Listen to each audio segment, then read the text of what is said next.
Credit card fees eroding your bottom line? PayJunction's integrated smart surcharge solution offers built-in compliance tools, simplified reporting, and thoughtfully designed customer-facing terminals that protect CSI. Some dealers are saving over $130,000 annually per rooftop. See it in action at payjunction.com/auto.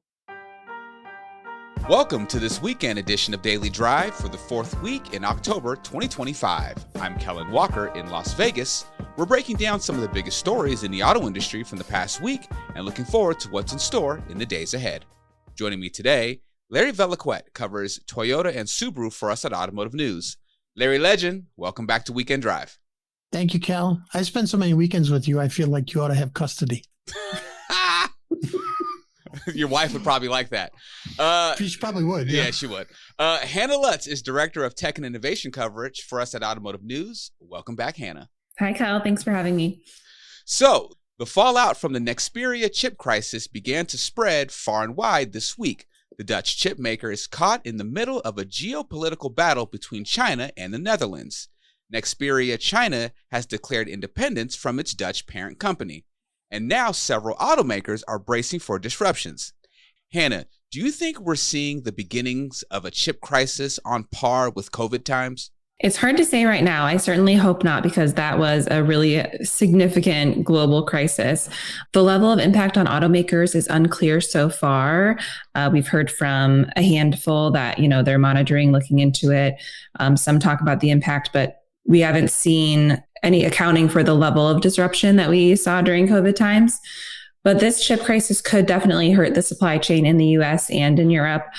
John Bozzella, who's CEO of the Alliance for Automotive Innovation, said that if the shipments don't resume quickly, it will disrupt auto production really across the globe in many countries and could affect other industries too.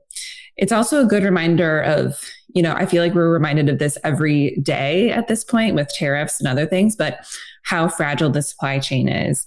Chips have become such an important part of cars and of other appliances, and it shows, further reliance on China too. I think it's so crazy that this subsidiary in China just kind of declared its independence, right? How nuts is that? And how worrying if you have operations in China right now, if you're an OEM or a supplier and you have operations in China and suddenly, okay, well, they just decide to go off and declare their independence, start this international incident. It's kind of nuts. Well, Nexperia isn't the only supply chain crisis keeping automakers and suppliers up at night. The recent Novelis aluminum plant fire in Oswego, New York, caused Nissan to temporarily shut down its largest U.S. plant in Smyrna, Tennessee this week for a couple days. And Ford says the disruptions will cost it up to $2 billion this year. Larry, the supply chain has had enough stress as it is this year with tariffs. What do these added emergencies mean for automakers and suppliers that are already struggling to keep up? A couple of years ago, the worst job at an automaker was purchasing, right? You didn't want to be the head of purchasing at an automaker coming out of COVID. You got a little break. Now the worst job was maybe product planner, right? For the last couple of years, because, you're planning products and then the entire landscape changes. I think the production guys, I hope they caught up on their sleep, because it's their turn in the barrel again. These disruptions, and they happen around the globe. We don't know where it's going to hit. We don't know when. I don't know if you guys remember back in 2011, there was a paint additive plant in Thailand that went down in the flooding there. And suddenly all these automakers figured out this is the only supplier in the world of these paint additives that give your paint a metallic color.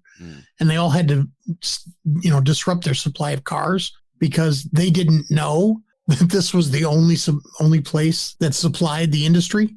I think you're seeing this again. We went through it in COVID, and a lot of the automakers took that opportunity during COVID, after COVID, try and map out who their tier 2, tier 3, tier 4 suppliers were. But you can map it all. You can map it out all you want.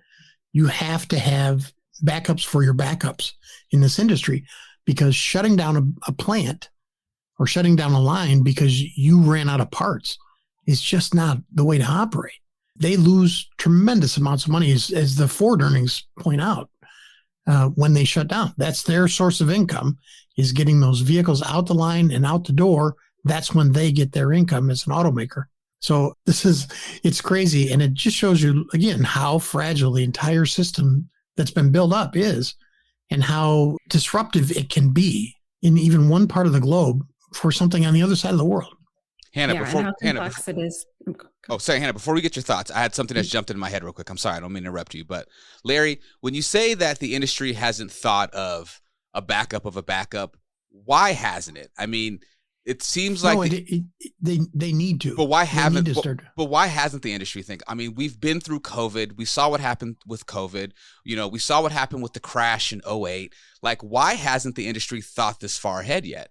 Well, it's not that they haven't. The problem is if you're a supplier, right, you can't be an automaker's side chick, right? You can't just wait in the wings for I don't know how else to classify it. You can't just wait in the wings for somebody to say, hey, I'm ready to date you now. Yeah. Right. You have to have income and you have to have production and keep your employees working. And if you're just sitting on the sidelines waiting to be, a backup, that's not going to work from a financial standpoint. So, from that standpoint, they would like to have all these backup agreements. Right. Right. But there's just not extra capacity. And, capitalism being what it is. Yeah. Sitting on the sideline, you don't make money sitting on the sideline. Yeah, I mean, you would just think, though, like, you would have the foresight to think, like, let's think long game in break glass in case of an emergency, right?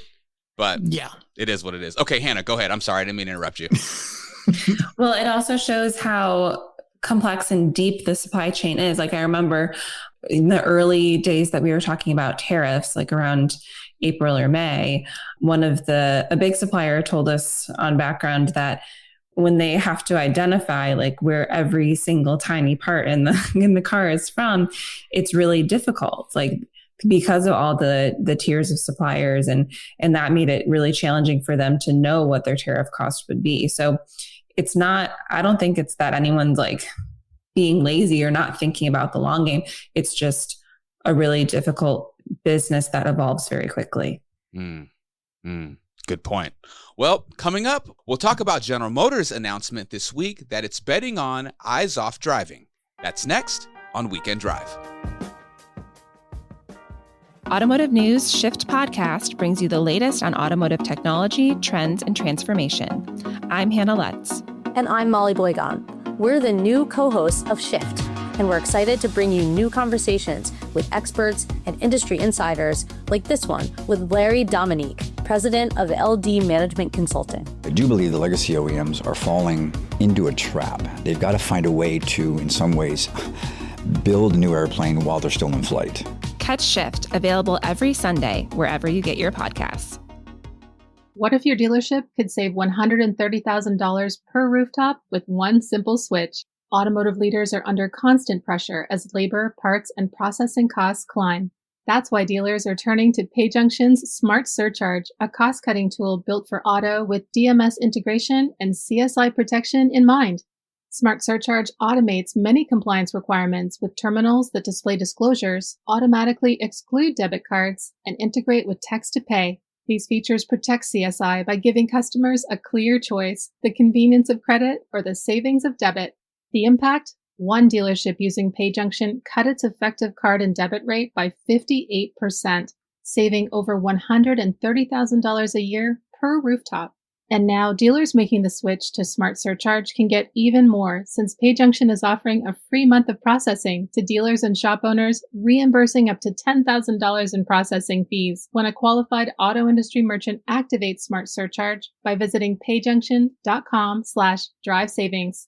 For 25 years, PayJunction has built its own payment technology, specifically engineering tools that integrate payments with auto industry management software while providing access to tools designed to enhance the customer experience. Take control of costs, streamline payments, and reinvest your savings with PayJunction to gain a competitive edge for your business. Get your free month at payjunction.com/drive savings today. Welcome back to Weekend Drive. I'm Kellen Walker with Larry Velaquette and Hannah Lutz. So, Hannah, you talked on the upcoming Shift podcast with our own Lindsay Van Hully about GM's announcement this week that it plans to offer eyes-off driving for some vehicles starting in 2028. You've covered GM in the past, and you lead our tech and innovation team at Automotive News. Now, what are your initial thoughts on this? So GM has been talking about advanced vehicle technology for a long time and has, implemented it. And a lot of talk about personalization in vehicles for years. I remember when I was covering the company a few years ago, that was a big topic. This eyes off driving seems like a significant step towards that is more tangible than some of the things that they've laid out previously. And it's a big deal to be eyes off the road because their current product, Super Cruise, is very much eyes on and hands off. And they've had to make that really clear in their marketing. It tracks your eyes to make sure that you are watching the road and paying attention. And if you're not, you get a warning signal and you have to take control of the vehicle. They had an ad, I think it was for the Sierra, but it was like "We Will Rock You," like the hand clap to show that you can do that while you're driving, but you still have to watch the road. So not cheesy at all. Yeah. Not at all. I thought it was clever. This eyes off technology may be a sign of a successful integration with Cruise, which was the robotaxi company that was majority owned by GM, and GM, folded Cruise into the broader business last year. So maybe they've been able to take some of that more AV technology and bring it into their driver assist products like Super Cruise. So 2 things on this. Number 1, great advancement, right? Okay, 3 things. Number 1, great advancement.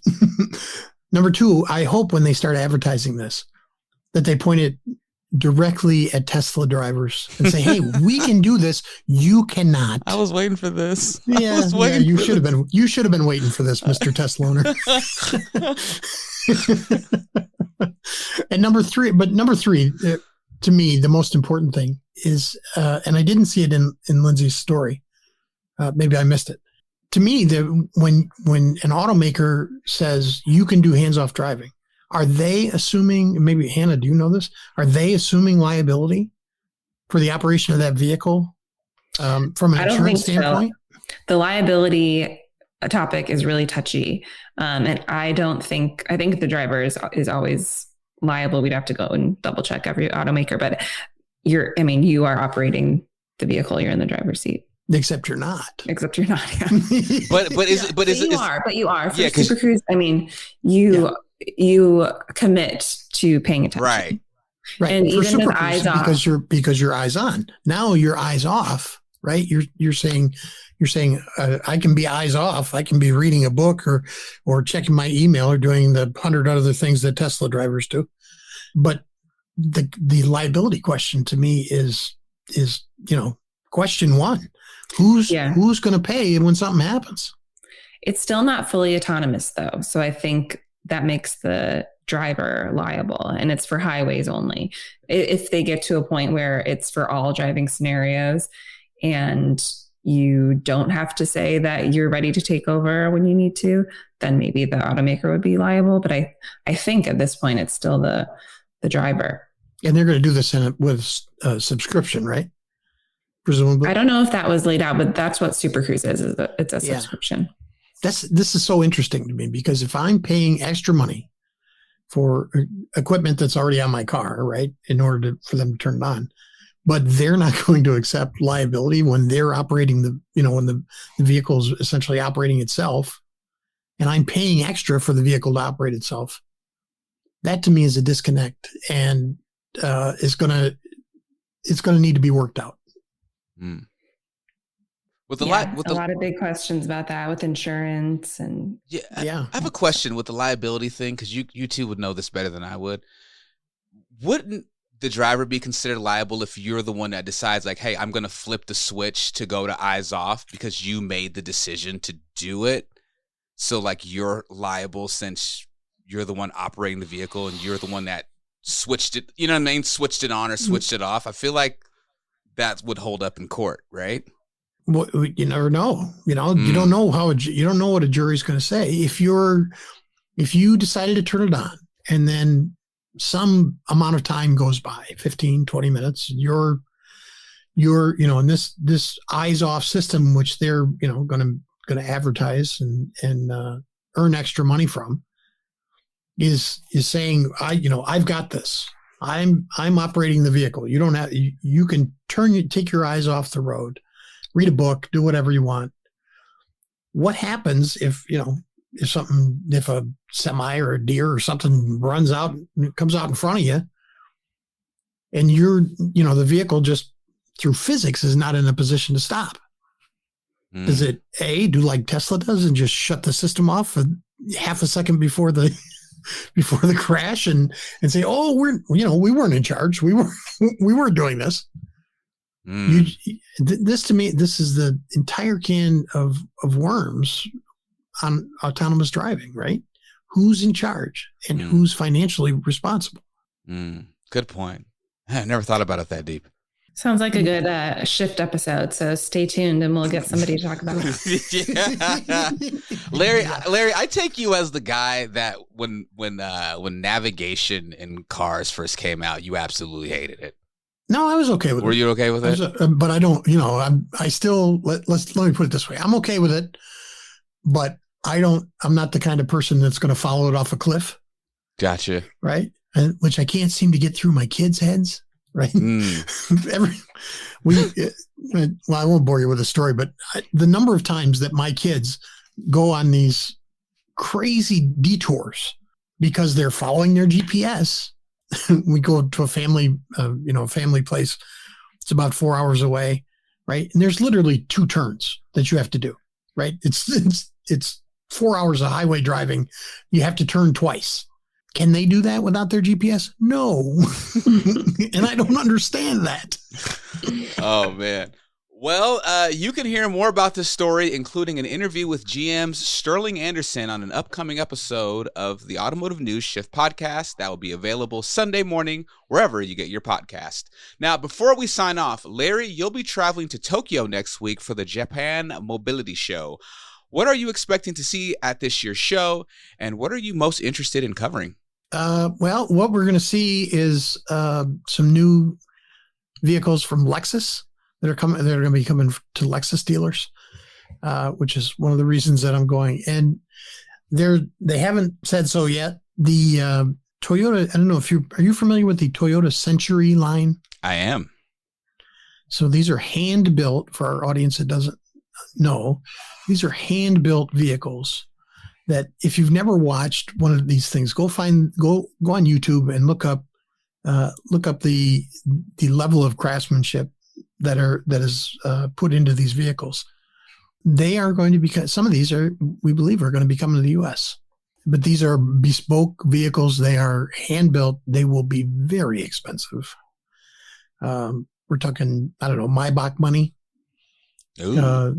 Yeah, they're going to be outstanding. There will be problem-free vehicles. Let's put it that way. This is going to be interesting because there's going to be a coupe, there's going to be an SUV, and there's going to be a sedan.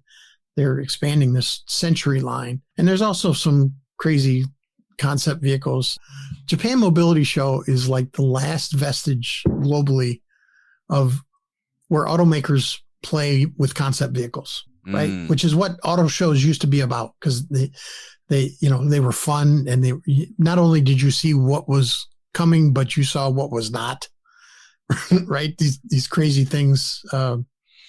Remember when they put the V8 engine in the motorcycle years ago? For the Chrysler did that under, I think that was Daimler Chrysler. They mounted it sideways, mounted a V8. Big block V8 engine in a motorcycle. It was, stupid looking. And they were never going to build it, but it was fun to look at. So this is the last real vestige of this globally. So I'm looking forward to that. Well, we can't wait to hear about your travels when you get back and all the cool stuff you're going to see. So that's going to be awesome. Larry, Hannah, thank you so much for joining me on Weekend Drive. Thank you. Cal, thanks so much. That's all for this Weekend Drive edition of Daily Drive. I'm Kellen Walker. Thanks to Automotive News executive producer Jake Neer for his help on today's podcast. You can get the latest news on supply chain disruptions, tech and innovation, and everything happening in the auto industry at autonews.com. Come back on Monday for an excerpt of our interview with GM Chief Product Officer Sterling Anderson. Trust really, really matters here.